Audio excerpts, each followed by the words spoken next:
Tochoya sampo pagyo trashepa Tuche tempe trinle yarngoda Belge drolora zambe zeparache Pande alame shabla solvade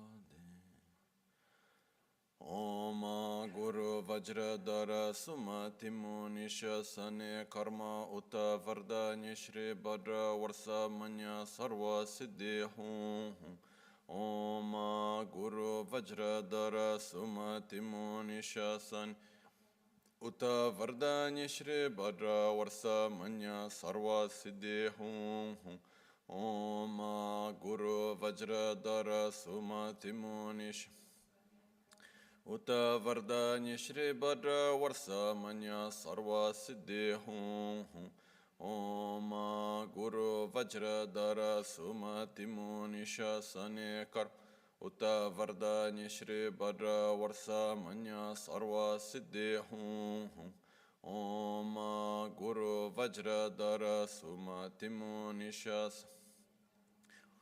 Vardanya Shri Bhadra Varsa Manya Sarva Siddhi Hum Dhagi Chetsun Lama Tuje Che Nyamda Dala Tuje Sikso So Gebe Shesan Dala Tendo So Oyon Sungge Nawa Tsedo So Tseche Ningne Sowa Debe Tse Dechen Korlo Viso Lekshune Yila sambe deden malupa gemel hunge drupra jinge lo sonyi sodan dikdun shabetse dinge namge yinsu lekshu ne labchen sonyi yonsu zobat cherani dun chamra jinge lo chancho pargin yinsen tugun tu niyu peme siuru lekshu ne chancho drube gegen kunshi shi tungen drupra jinge lo ba dage lo na chola Chumin samjur ngemba shiwa dan chodan tumbe dede malyob Bemel hunge drubra chinge lo dorna tingne tira tamche dan teche pardune kav tamche Rese kyamne lama kele me tukche chinge dala siksu sola gongyab drewe nyamda dachal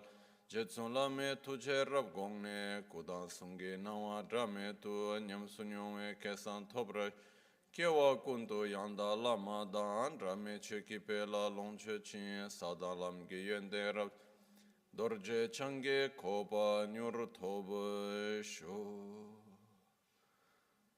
Pakyu ke kudan dagi alu pakyu ke sungdan dagi nga pakyu ke tukdan dagi Tön yerme çıktı cingelu Ma köke kudan da gelu Ma köke sundan da genga Ma köke tudan da geyi Tön yerme çıktı cingelu Om muni muni maha muni Shakyamuni Soha Sashipeki Choshimeto Tramare Rabalingashi Nidegempadi Sange Shintu Mikte var ki drokuna namanda shin chöpar shoye damon guru ratna mandrala kam niryatayami Sange chodan soge chonamla chancho pardo dane kepsochi Dage chushe gibe sonam ki drola pinchira sange druparashu Sange chodan soge chonam la chancho pardo dani kyapsochi Dage chushe gibe sonam ki drola pinchira sange druparashu Sangye chedan soge chonamla chancho pardo dani kyapsuchi dage chushe gibe sonamki drola pinchira sangye druparsho. Nel Buddha, nel Dharma e nel Sangha. In the Buddha, Dharma, and Sangha, I take refuge until enlightenment. With the practice of generosity and the other perfections, may I obtain Buddhahood for the benefit of all sentient beings.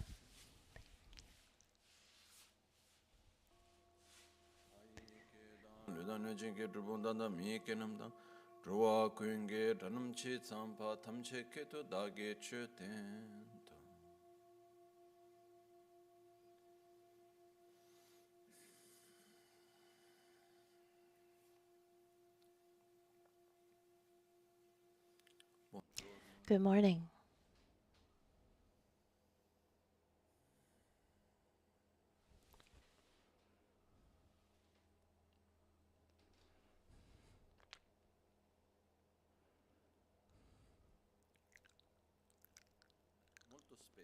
Very often,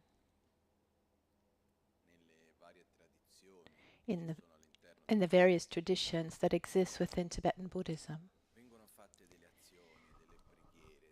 actions are done, prayers are done to take away interferences. And this morning I was remembering a verse that Kyabche Son Rinpoche would say every once in a while. That was one of the masters of the masters of Lama Michel Rinpoche.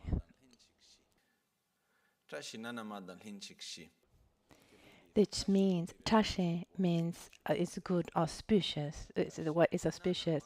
Nanama is a way to say to eliminate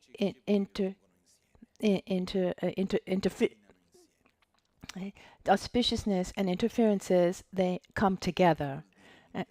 What does an interference mean? First of all, an interference in Tibetan, the word is parche. Par means between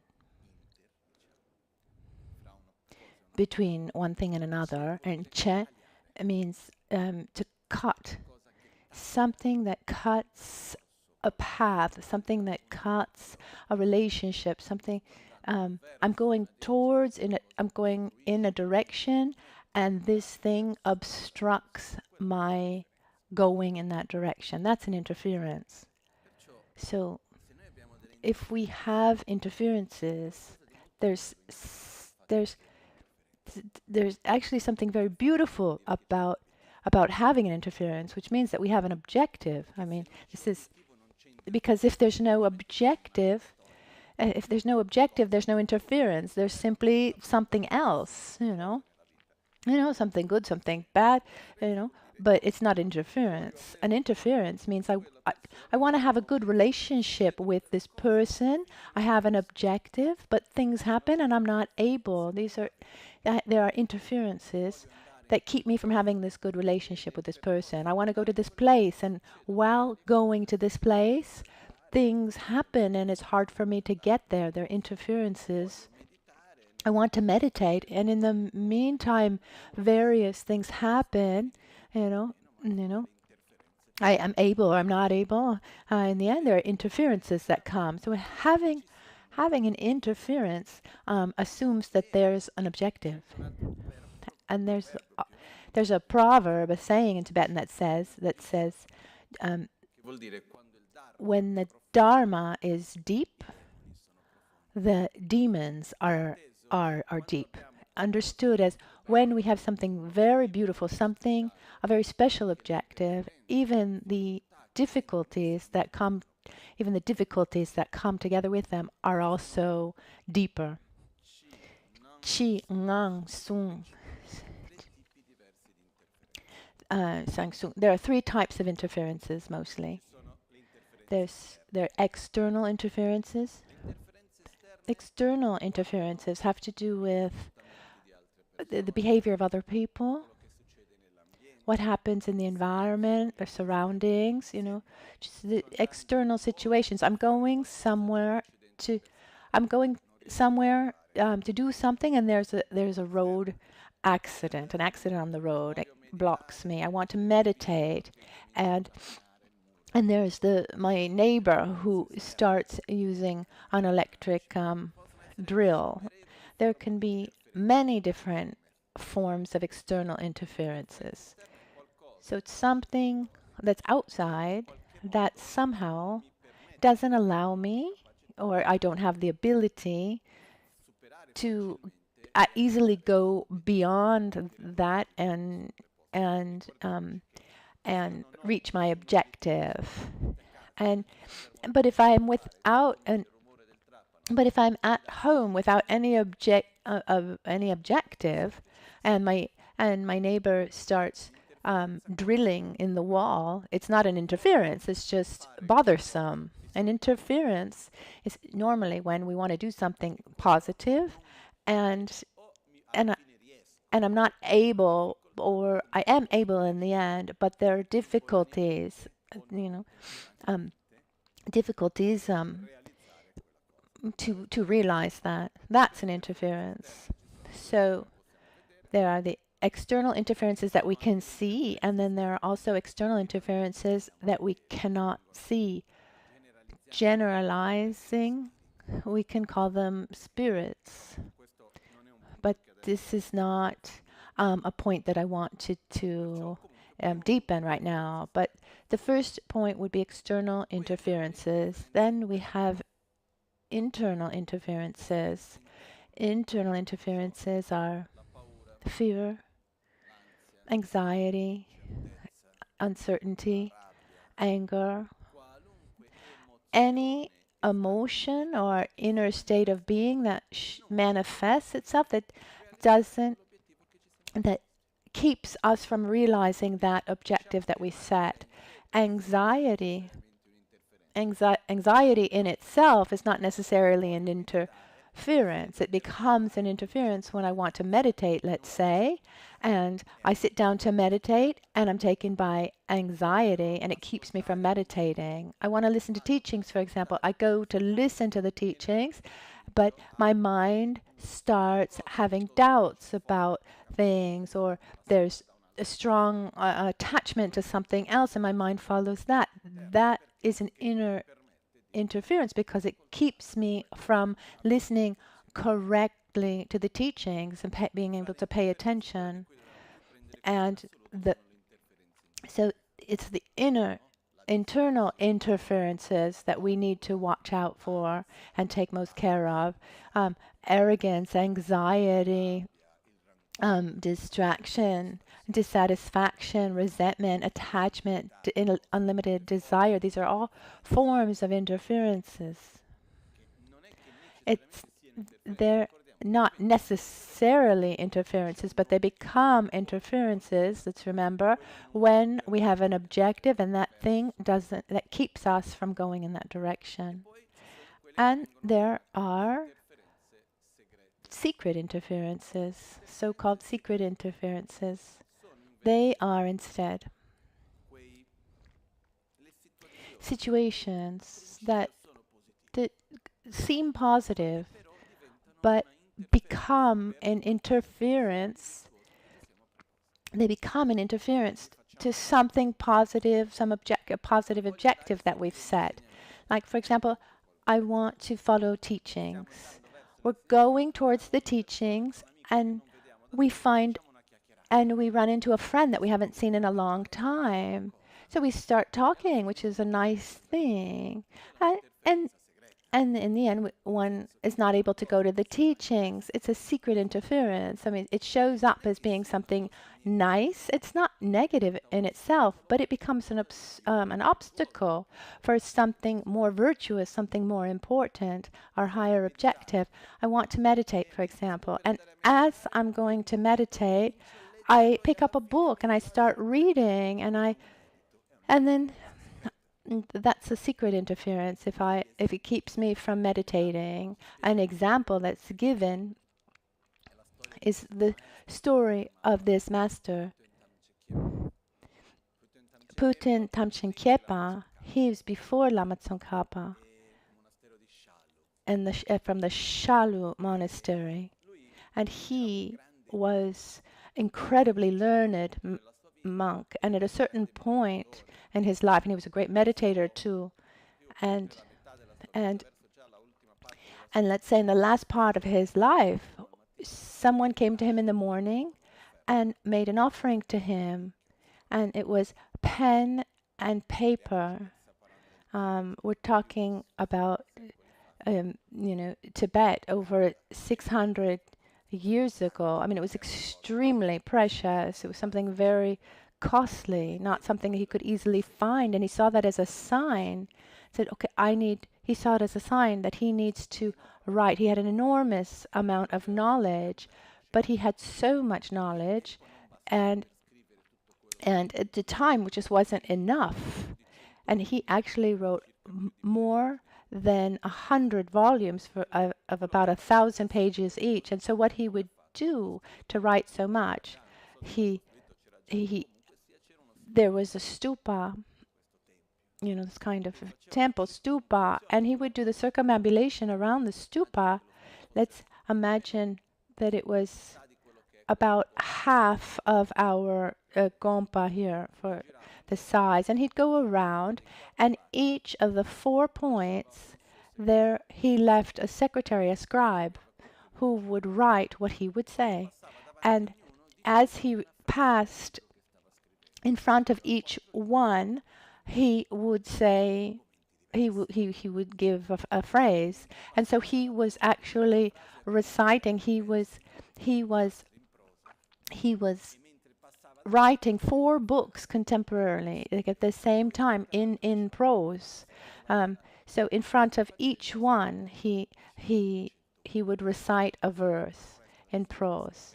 So he spent the rest of his life writing. Times later, they referred back to him, and they said that he had a very, very high level of practice, but he spent the last part of his life writing and not meditating.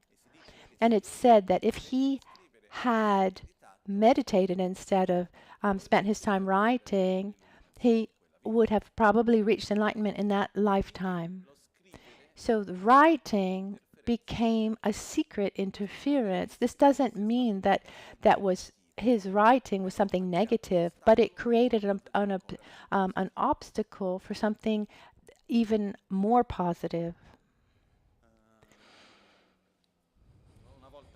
Once I was in Tibet, for example, I asked my master, I wanted to study Jatrup, it's called.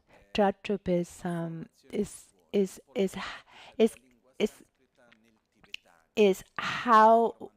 how words are formed in it's quite difficult, not very well known. I asked him, he said, oh, okay, I know a little bit, but if I can refer you to a disciple of mine who knows it well, but listen, at the end it'll take a lot of time. And for what? It's better use your time for something else that's more beneficial. And so I saw it as a secret interference, because I had so many things that I had to do that were of greater benefit, and that would have kept me from doing that. So this is the concept, the idea of interferences. But the important point here is that, first of all, it's important for us to have an objective, have a virtuous direction where we want to go. And the key is to be able to see the interferences as interferences. What happens often is that when we don't have a virtuous objective, a direction where we want to go, ends up that the interferences themselves become our objectives. Let me just give you an example. A person that I know,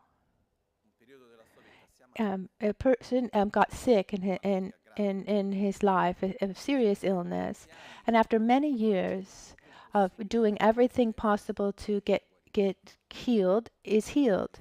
It's a very difficult sickness to be healed, and gets to a certain point and says, I'm worried, Lama. I'm afraid because if if I don't have the sickness anymore, I don't know what to do anymore with my life, because my objective was to overcome this sickness, and then was able to find other, other meaning in life. But when we have a problem, a difficulty, something negative, let's say, that's in our life, often overcoming that thing becomes our objective. Facing that becomes our objective, and sometimes we end up nourishing ourselves with problems, because we need to face a difficulty. Facing a problem gives meaning to our lives. So sometimes we need to have problems and conflicts to have something to do in life. Is that clear? So what does that mean? So what would be an interference actually becomes an objective. And one is just taken by that, and life just gets used up. In our life, we can do so many things. The opportunities are many, and life goes by quickly. The distractions are many. The objects of knowledge are infinite. Etisha talked about this in the 11th century in Tibet. If we went back there ourselves, we'd say, how boring, life in a village, in year 1050 in the mountains of Tibet without electricity, and say that there were many distractions. Today, what would he say? You live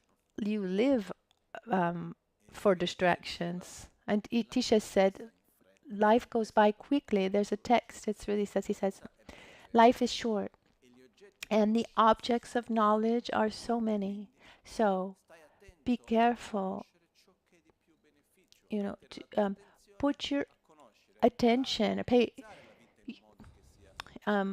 use your time so that you're doing meaningful things. If we want to know everything, there are too many.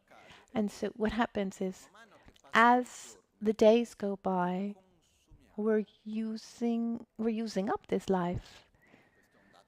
This is just a fact. And the question that I ask myself, and I invite you to ask yourselves, what am I using? What is taking up my life? Is it a problem? Is it a conflict? Is it fear? Is it envy or jealousy? Whatever it is, do I want to use up my life with this, with sadness, with resentment and anxiety? Do I want to use up my life with this? Or do I want to do something else in my life? Do I want to use my life for something else? Because where I put my energy, where I put my thought, there's so many things. And I'm not saying that there aren't difficulties, there aren't problems, we don't have our own traumas. I don't think there's not even one person here present who doesn't have his stories and problematic experiences and traumas, and or maybe you're just all an emanation. You're all emanations of Buddha, and you're helping me. Maybe you're helping me through my sharing the Dharma to grow on my path. But if we go back to ordinary experiences, I'd say it's not like this. Each one of us has his story. But when interference or a difficulty comes out, I have an objective, even if it's far away, um, you know, I have a direction where I want to go. I have a destination. Once a difficulty arises, an interference, external or internal. It's secret because it's secret, and mostly to ourselves. But let's talk at least to those. Let's at least talk about the external or internal interferences. The key is knowing how to see the interference as an interference, because the interference should be eliminated. It should be ignored. The interference should be overcome. They should not be an interference. Should not be nourished. It should not be welcomed into our lives.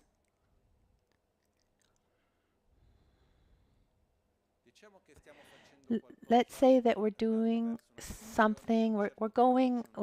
We have a certain destination, and at a certain point we have an interference. How do we nourish that interference? By giving it space, by staying behind it. As Son Rinpoche, when there are wonderful, auspicious things, and the interferences walk together with the beautiful things. So sometimes we have this attitude to say like, oh, why does this happen to me? Why is this happening to me? But it happens to everybody. If we go to see, once I was talking to someone who had the great knowledge of many masters, and we were talking about interferences, and he said, "Oh, if you knew the interferences that Trija Rinpoche had in his life." We're talking about the master of Lama Michel Rinpoche, who was the master of basically all teachers. It's not that his life was always smooth. There were many difficulties and problems, and here and there. I mean, look at the life of Lama Michel Rinpoche. If we were to take just a fraction of the interferences that he had to face, we would fall into deep depression. We wouldn't be able to manage it at all. It's not that life is easy. And looking around, I've never seen anyone where everything is always smooth in someone's life, where everything's always perfect. This I've just never seen. But what happens is what Rinpoche taught, and what in the teachings, what the Dharma teaches us, is that when we see an interference as an interference, we keep our eye on our objective. We keep that connection with what's virtuous and positive, and we don't get overwhelmed by this problem here and the fear and this other problem over there, or whatever manifests. I mean, the interferences exist and they should be overcome. Some can be just ignored and because they don't block the path, but some need to be overcome.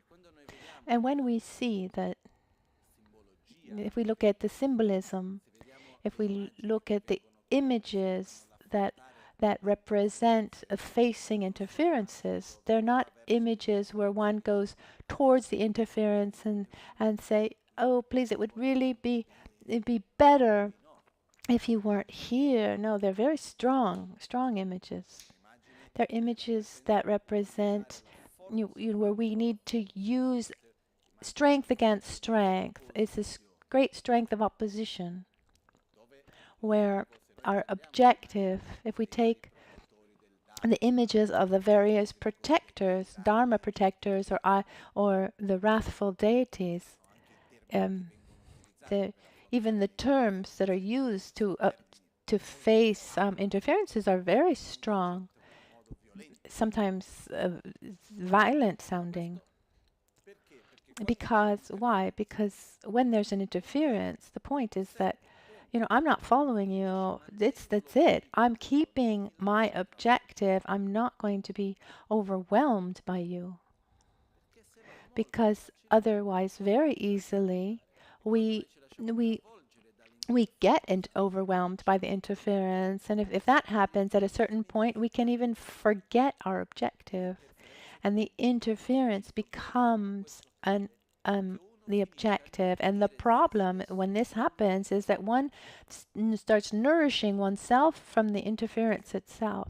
Let me give you an example. Two people, for example. Two people meet. They know each other. They get to know each other. They're happy together. It could be like a relationship in a couple, or a friendship, or colleagues at work. So this relationship between two people, a couple or not. So there's this friendship. There's this relationship. There's something positive, beautiful. And when we relate with another person, what's the objective? Even if we don't verbalize it, we want to have a relationship that's stable, joyous, where one person, where the interaction, um, um, where they help each other grow, where there's a display of love towards each other. This is what we want in a relationship. So we trust each other. We see that there's joy and it's mutually beneficial. At a certain point, for many different reasons, there's a quarrel. I mean, and this can happen.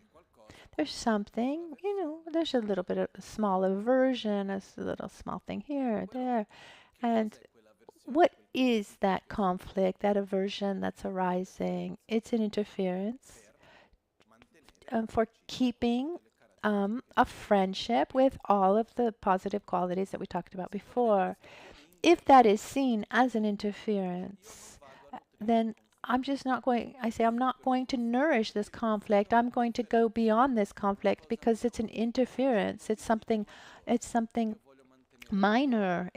I want to keep this higher objective of keeping this friendship, and I'm going to put my energy in the trust and the friendship, cultivating the friendship instead of nourishing the conflict. If I don't see the interference as an interference and I let myself be taken by it, at a certain point it's going to happen that the conflict arises and I nourish the conflict itself. I react with the same attitude. You treat me with aggression, I'm going to respond with aggression, and then the interferences start really coming out, and you don't say what you feel. I don't say you don't say what you feel, and then gradually distance is created until maybe the we don't even remember what the objective is anymore, and the only thing that remains is the conflict, as if there wasn't the basis of that friendship anymore, but only the difficulty of the conflict. And at that point, we're nourishing that instead of facing. We At this point we face the conflict and we destroy the other. I don't know if this has ever happened to you. This is not just about relationships, but many different situations can happen. So in reality, it's you know being is a great useful key to being able to see an interference as an interference, and an interference should not be nourished. So it's important for us to remember this, that when in our daily lives, when we're doing something, let's remember that there are interferences, and there will always be interferences. The deeper the Dharma is, the stronger the demons are. Not in the sense of negative spirits that come to us, like the devil or the demons that come to us, but that which takes us away from our path, our fears, our envy, also the lack of our positive karma, our merits, and there are also, there are difficulties. Something beautiful about interferences, that when there are interferences and when they are seen as interferences, that reinforces the objective, the path, the destination, because overcoming interferences is a way to grow, to learn, to become stronger, and to over to overcome an interference, we need to maintain the clarity of our objective. So the first step, fundamental step, is asking ourselves, what are my objectives? The micro objectives and the macro objectives, big and small. Starting with a relationship with someone. What's my objective? What kind of relationship do I want to have? Or if we're doing a job, what is it that I want from this job? How do I want to work? What kind of relationship do I want to have with people and with the job itself? I'm going to listen to teachings. So what's my objective? I want to meditate. What's my objective? Let's remind ourselves what we're doing, where we're going, and know from the beginning of the trip, that along the way there will be interferences. As we're driving, sometimes the gas runs out.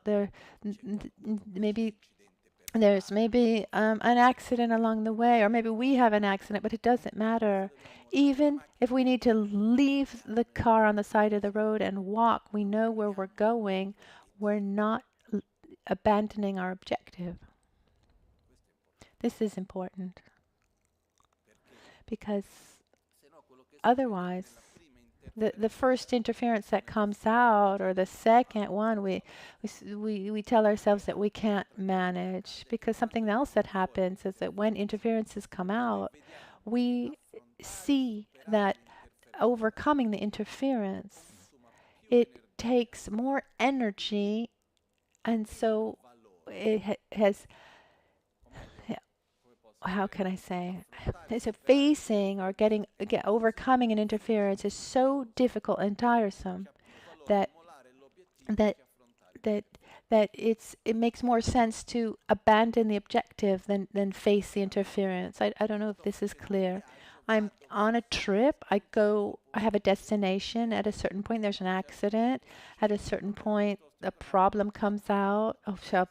Okay, I'm going back home. I mean, who's making me do all this? I have a friendship with someone.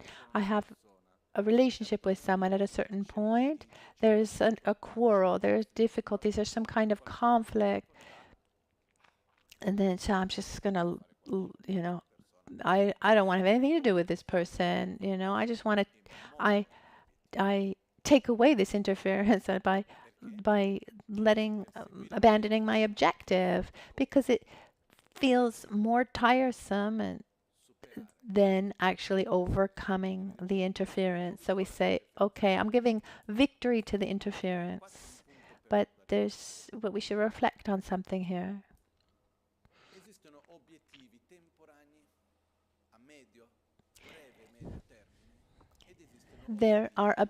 there are objectives that are short-term, middle length, and long-term objectives.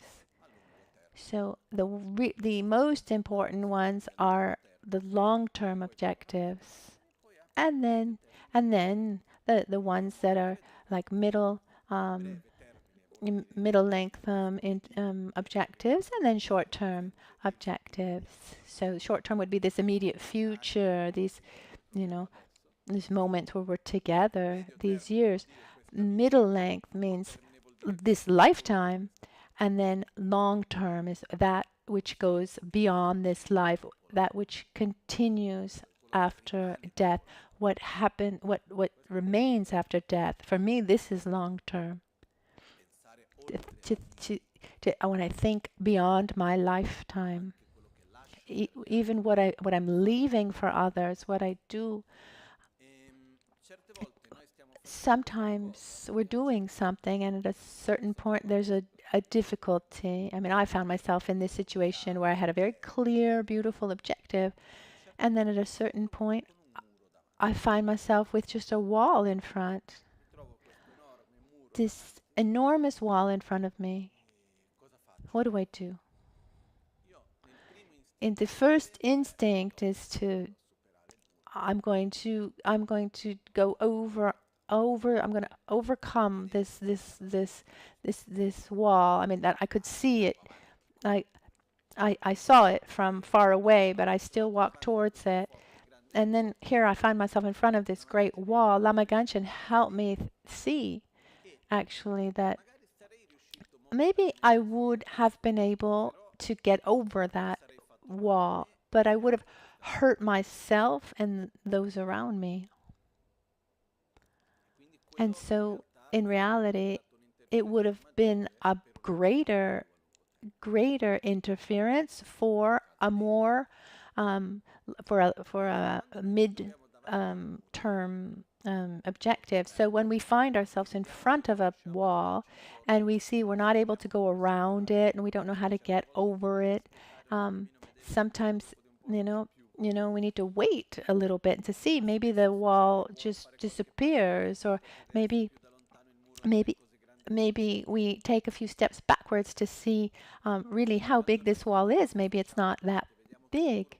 If we do that and we still see that that the wall is too big for the means that we have, or that by trying to overcome it, it would bring a lot of negative side effects. At that point, it's important to remember that there are different paths that take to the same objective. When we talk about mid and long-term objectives, we shouldn't be too attached to our short-term objectives.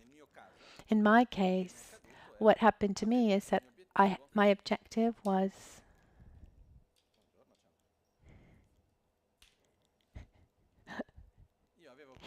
I had an objective to finish my studies, my philosophical Buddhist studies at the monastery. I was there at the monastery. I loved it. At a certain point, I found myself with an enormous wall in front of me. And I realized that I didn't have the tools to face the wall that I found in front of me. But I took 2 steps back, and I saw instead that there were other roads that would take me to that same objective.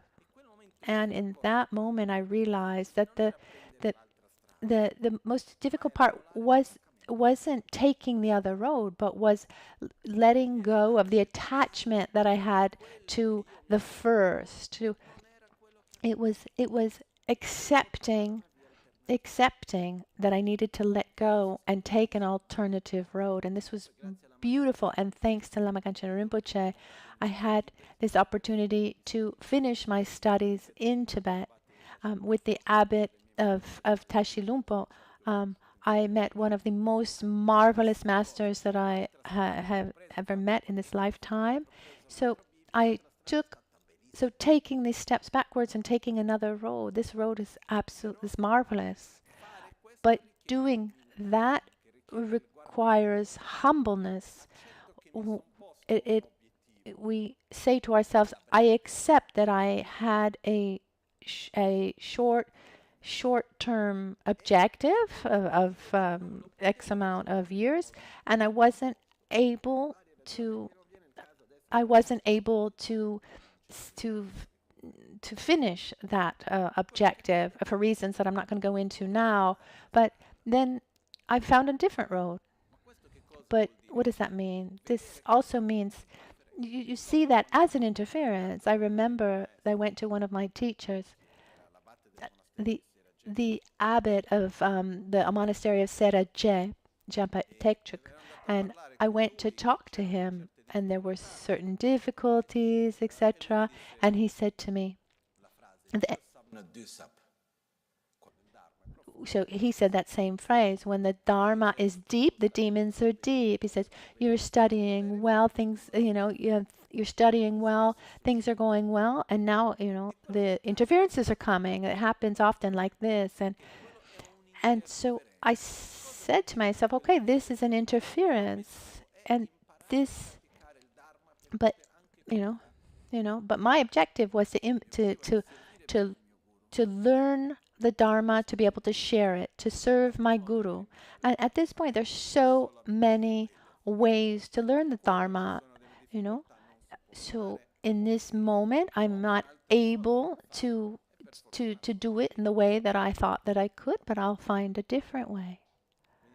And so sometimes we stay attached, not just to the interference, because sometimes that interference touches our ego and our pride, and we want to stay and we want to stay and fight with that, and we're trapped, and we end up just destroying ourselves. Instead, we should have humbleness to not be trapped in this game and look beyond and look at our objective. Okay, there's a roadblock. I can't get around it. Let me go back and find another road. It's longer, but it's taking me to the same direction. And then we go in that direction. So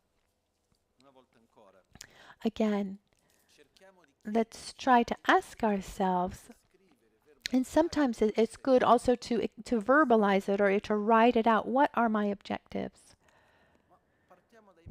But even start with very, very small ones. What do I want to do with this job? In the morning, what do I like to do? What time do I want to wake up? What I want to do my morning practice, or what kind of relationships do I want to have with these people? Getting to what do I want to do with this lifetime, and what do I want beyond this lifetime? And once we're able to have clarity, the objective for me personally is that I want to be in harmony, in peace with myself and others, independently of where I am, with whom I am, and regardless of the situation I find myself in. That's also, I have the objective to serve my guru, serve the Dharma, serve all of everyone who wants to receive the Dharma. So in one way or another, it doesn't matter how it manifests. Those are the little small things along the path. What's important is to have our destination, walk towards our objective. I'll just give you one more example. 2 or 3 days ago, I talked to a group of people who had done a job together, and the job that was done together, the objective was, from my point of view, the objective was met perfectly. But to get that objective, there were many, many interferences. And what remains is, okay, so it says, how did it go? Badly.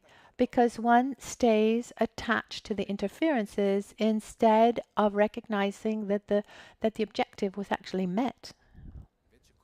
So how did it go? It was, we can say, it was tiresome, but it went well because our very important objective was met. It wasn't just something um, um, banal.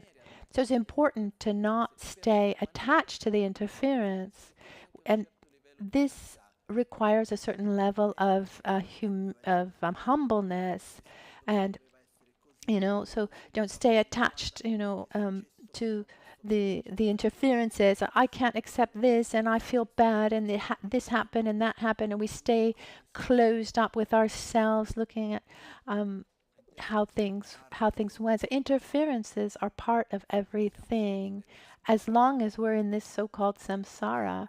But the key that we have is that we should not follow the interference.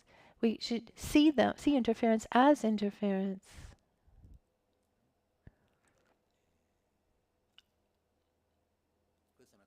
This is something that Lama Michel Rinpoche um, showed us with excellently.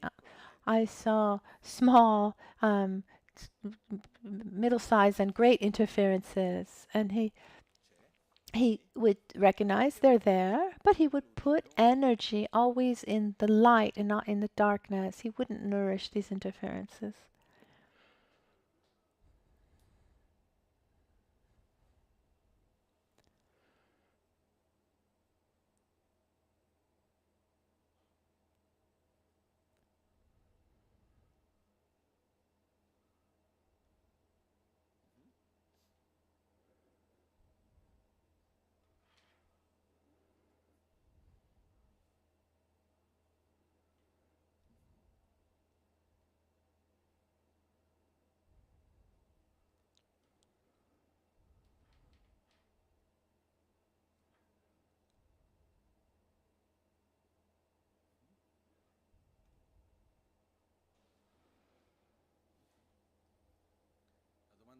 The question is,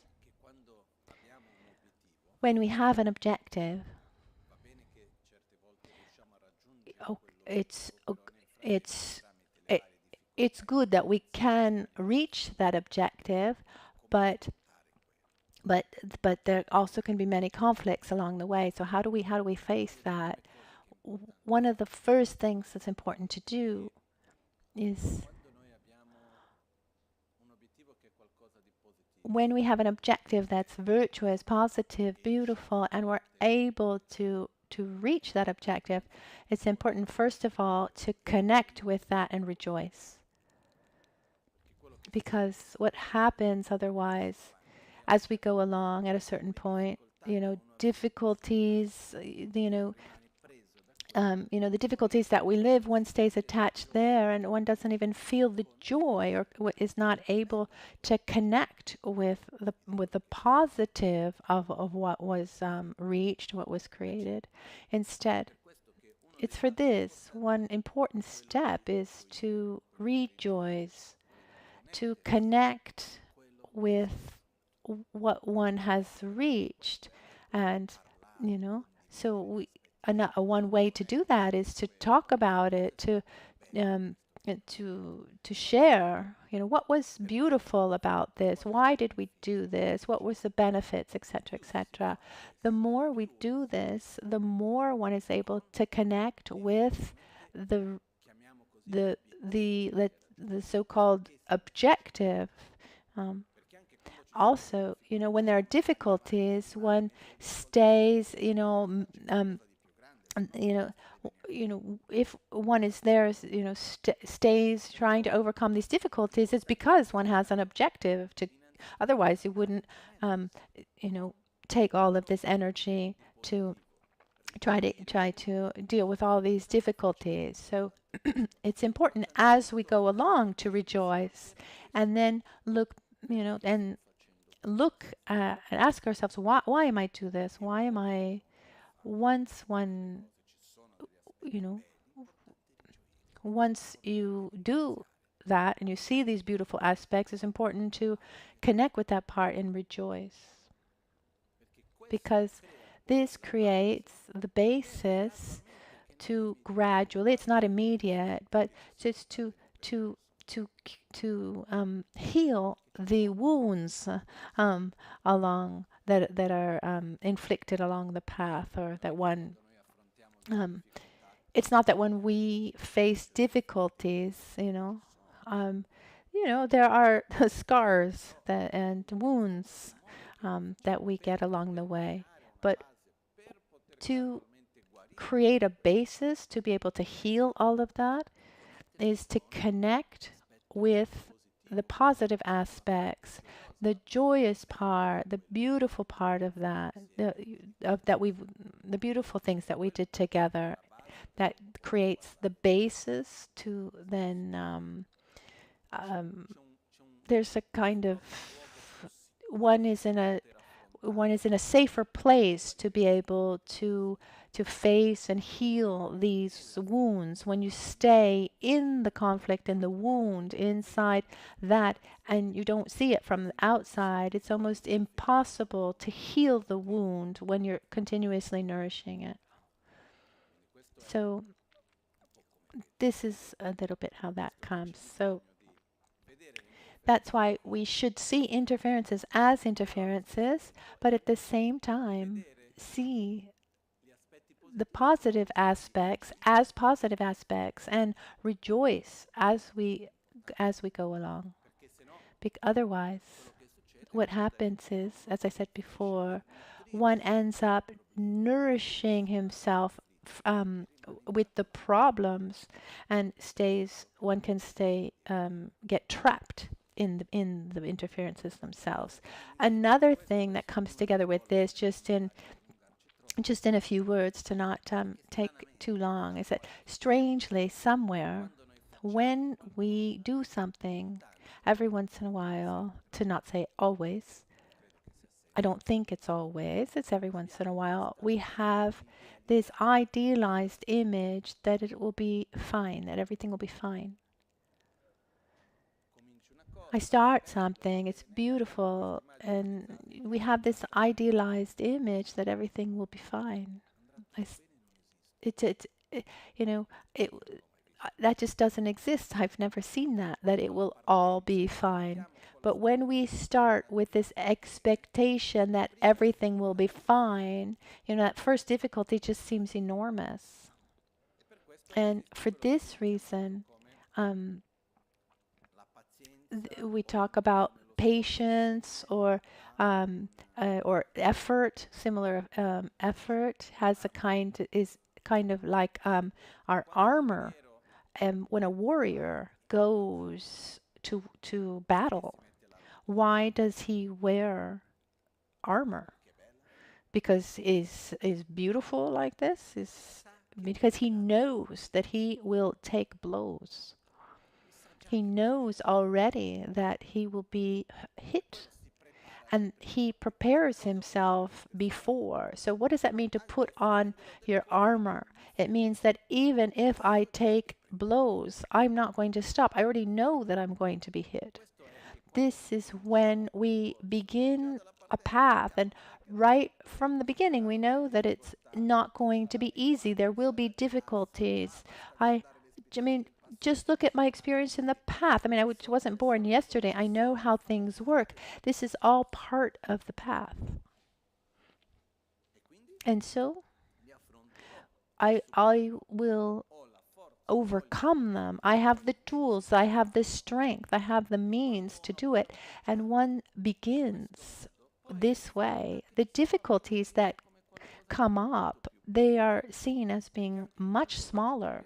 Also because when we're faced with interferences and difficulties, one aspect of them that blocks us very often are not the external interferences, but the internal ones.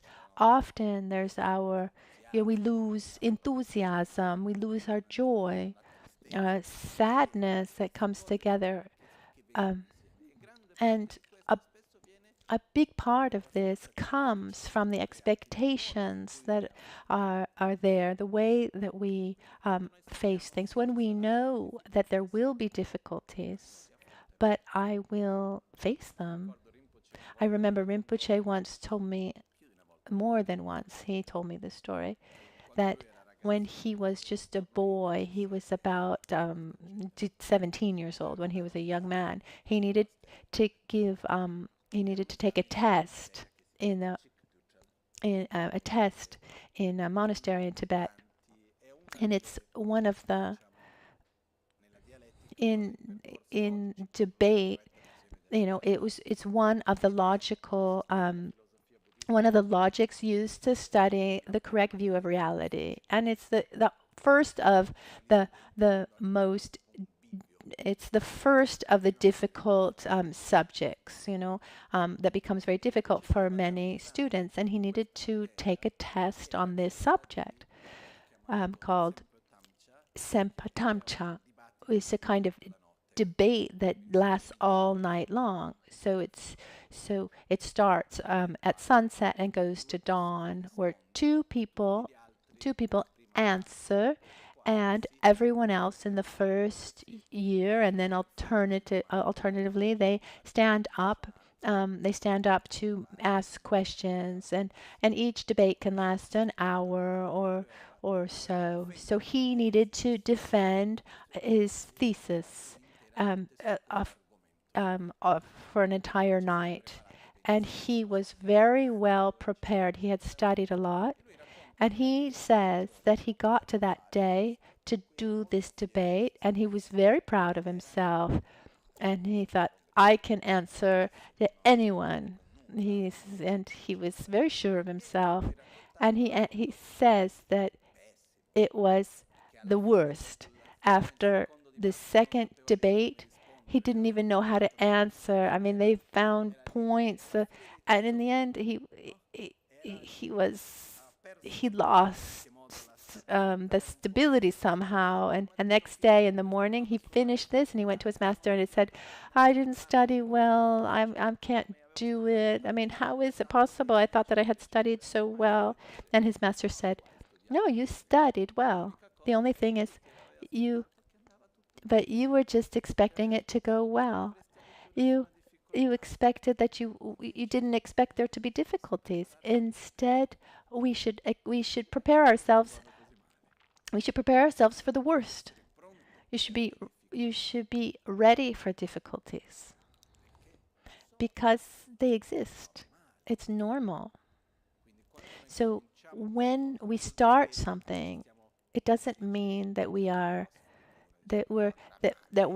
calling bad luck.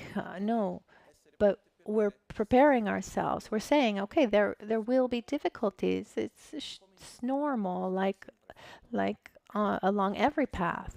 There will be there will be interferences, and I will have the strength and the tools to face them. And so one prepares himself first, beforehand. But I'm just going to repeat one more time. One important key is to ask yourself and reinforce where you're going. Where am I going? Why am I doing this? And reinforce this objective, because often along the way we forget. We should reinforce our objective. What do I want? And in this way, by reinforcing this, we then can give less importance to the interferences that come up along the way. Very often in interference, it maybe in the moment it's an interference, but afterwards it's something very beautiful. The example that I gave before of this wall, the wall that I found in front of me, that was a total interference. But afterwards, it took me to make other choices that brought me marvelous things. So something that it's sometimes something that seems negative, and in certain aspects it is negative, but the way we face it, if I had stayed crying in front of that wall, even there today, then I probably would have been absolutely overwhelmed by that interference. Unfortunately, I made other choices, but we never know, which ways bring to other ways. It's the way that we face it can bring to many, many other positive side effects, and other positive things, and we can't know that. We can't know that before. What's important is to look ahead, and it's time for our dedications for today.